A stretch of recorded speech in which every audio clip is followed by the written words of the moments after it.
Hello everyone, it's Sheila back again. I have just finished in my garden and I'm having a rest before I do my tea. I've been in my front garden today because I've been neglecting my front garden for the back garden, and the front garden is getting in a state as well. There are 3 borders to dig over. One under the hedge, one by the fence between mine and next door's garden, and one along under the window. And I paid someone last year to dig all them borders over, which I thought that's what they were doing. But all they did was scrape the weeds, cut the weeds off the top, scrape the soil and put some soil over the top to look like it had been dug over. And all those weeds were back within a week. In fact, they were worse because he had spread all the grass seeds and everything. It's in a terrible state. The borders, all the grass that's grown in amongst whatever flowers. I've got one part has got primroses there, and you can hardly see them for all the grass that's grown in. And I thought, I'm going to have to do the front garden, forget about the back garden for a little while. The seeds I want to plant aren't all coming up. They're not ready yet, so I've still got a little bit of time before I need to worry about them for my vegetables and that. But I do need to cut the hedge in the front and the back. And there was that many weeds underneath the hedge in the front garden. That's why I decided to do that border first, because it'll be easier to cut the hedge if I get rid of all the weeds. I do have one of those. It's called a hedge groom, and it collects the cuttings as it cuts it, but there's still a lot falls down onto the soil underneath. So, and there was a lot of daffodils in there as well, and I couldn't just dig around them because the leaves are still green.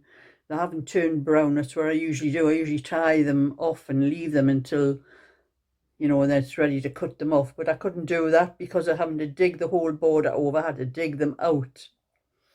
But after I finished digging them out, I worked the part of the soil and sorted some of it out and put those daffodils back in again.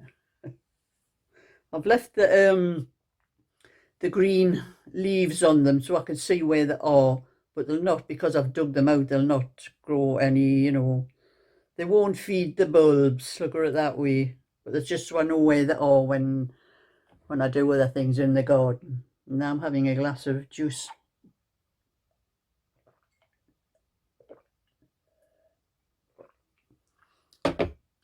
So that's what I've been doing most of the day.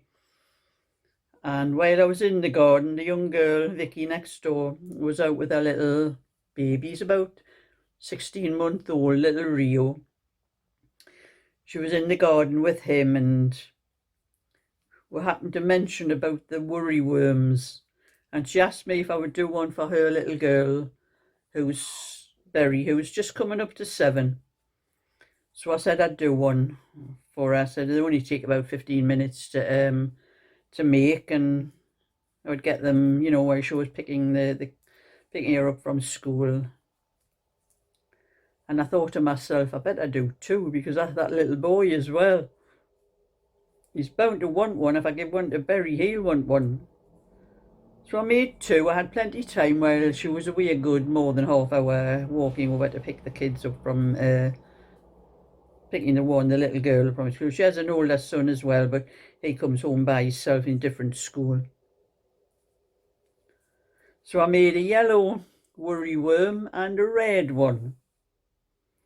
And I asked Berry to pick which one she wanted. I knew it would be the yellow one. That's what she picked. And the little boy was standing there with his hand out waiting for his. He says, good job I did too. Good job I thought about it. Because Vicky was telling me, and she said, I never thought about the little, I didn't think he'd be bothered. I says, well, if you're giving Berry something, I says, he's bound to want something as well, isn't he?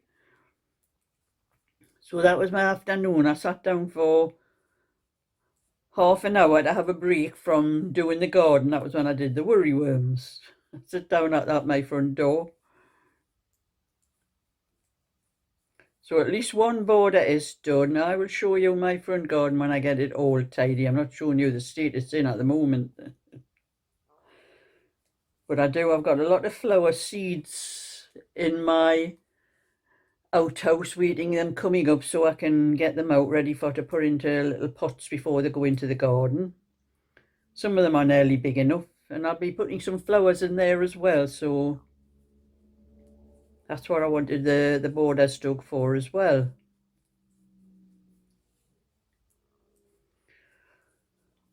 So I'm now doing, this is the sleeve. That's how far I've got with the sleeve on my sweater. And I did take the little pink one I was doing yesterday. I'll show you how much I did of that.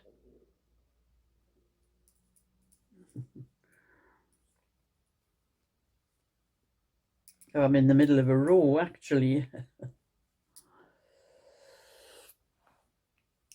So that's how much I got done of that little one when I was at the bingo. I left that in the middle of a row. Like I thought I was going in a circle for a minute when I picked it up, when I realised I'm in the middle of a row. So that's how much I've got done of that one. There'll not be much more to the armholes. It is an 18-inch, this one I'm doing, so it'll be 6 inches to the armholes. So I'll do a little bit of that probably tomorrow. It depends on the weather tomorrow, because it's been a beautiful, really hot day today. Actually, it was red hot in my front garden. I think it's about 20 degrees today. That's what the temperature on my phone says for where I live. But I don't think it's going to be as warm tomorrow, but I'll get done what I can tomorrow. I think I'm going to have to do some shopping tomorrow because I'm running out of milk, bread, and a lot of other things. Because I only doing my shopping now just when I run out of most things. There are some things I can get, you know, if I need like milk, I can get that from the local post office when I go over there. I don't have to do a load of shopping just to get some milk. But I have run out a lot of things. I've got no breakfast cereal left, and I've used the last of my porridge. I think I've got enough slices of bread for some toast and jam tomorrow morning for my breakfast. And like I said, I need some milk and a lot of other things. I've run out all at the same time. I need onions because I need meat as well. I've got no meat for to do my stews or anything like that. So that's what I've done. I've waited until I've run out of nearly everything. Just anything essential that I did need, like I said, like milk or bread. I could get that from my local post office when I went over, because I go over there a lot because of what I do. They pay a little bit more, but I mean, I'm not going to go shopping for just a couple of things if I've run out of a couple of things. I wait until I need a lot of things. And that saves you money. Because if you go, you always buy a lot more than what you need. If you go like to do a shop if you just need a couple of things. I always come out with a lot more. So I say I'm not doing that. I'm going to wait until I need everything. And that's... So I'm probably going to have to do that tomorrow. But I was at my bingo last night. My friend Anne won a house first, but someone else shouted at the same time. It was a £20 house, so she only got £10, so we got £5 each. Then I won a £5 line, so we had another £2.50 each. That was all we won last night. Molly won a line as well, so we always have a laugh because I always get Molly's books for her. And I always hand her the 2 books and tell her to pick which one she wants. And she says, she's always moaning because if I win, she'll always say, I picked the wrong book again, didn't I? Well, we both won exactly the same. She won a line and I won a line. So I said, there was no contest with the books tonight, Molly. We both got the same. So that's the way things are. We just laugh about it, you know. So that was my night. and that was, I think I did a bit of the rib on this when I came home. That was about all I got done, and I've done, since I've sat down after I finished in my garden, I've done that little bit from the rib up to where I am now, which is about 2, 4, 6, 8, about 8 rows.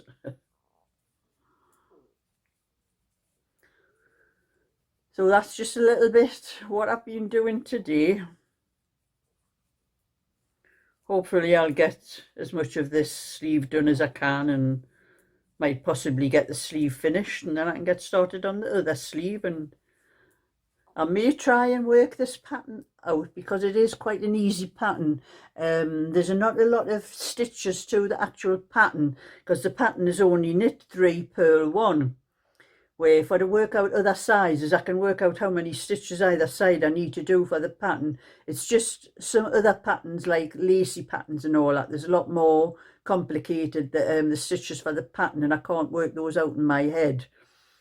I have to do it actually on the needles, but I can't do it with these. So I may try and work out some other sizes, because the first size I did was for myself, and it came out, after it was washed, it fitted perfect. The same wool as this. It fitted perfect when I knit it. But after about, say, half a dozen washes, it started getting bigger and bigger. And I wash, it's practically cold water. I don't wash anything in acrylic in hot water. It's on the coldest wash on my machine. That's what I always wash them on. So I know it's nothing to do with my washing. It must be the kind of wool these days that just does not keep its shape. So I had actually done the 40-inch one to measure 42. That's what I wanted it to come out, because I like 42. I am 40, but 42, because you need a little bit extra room. You don't want it to be skin tight. So this one is, I'm doing to the 38 size. So I have actually 2 sizes on that pattern. So I will try and work out the smaller sizes, like a 34 and a 36, and then go on to a 42. And try and see if I can work out the sizes without actually knitting them, and then I can bring the pattern out for this one.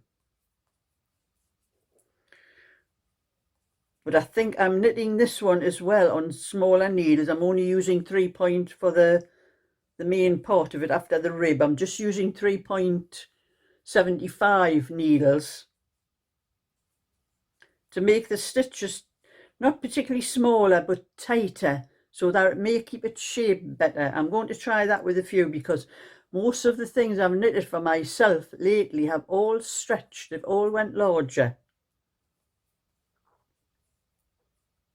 Even this cardigan here, this one, I don't even know what the mixture of this is. It just says mixed fibres on the label on the Majestic yarn, but I swear it's either a mixture of acrylic and nylon or acrylic and polyester. And while it didn't stretch that way, it stretched that way. It's got longer than it used to be, and the neck has gone down here, which is, I'm very annoyed, because I love that cardigan. I think I may try and unpick the bands just slightly down the front, and then see if I can unpick the neck and knit it up again and make the stitches a little bit tighter, so it comes around here instead of down there, which is where it is now. I'm not bothered about it being longer, but it has made the sleeves longer as well. So it's all the wool these days seems to be the same. It just does not keep its shape like the kind of wool I used to get years ago, because I still have 1 or 2 cardigans. Some are about 20 years old, and they're still the same shape they were when I knit them, albeit too small for me now, because 20 years ago I was a lot slimmer. I used to do more like 36 sizes for myself then, not 40.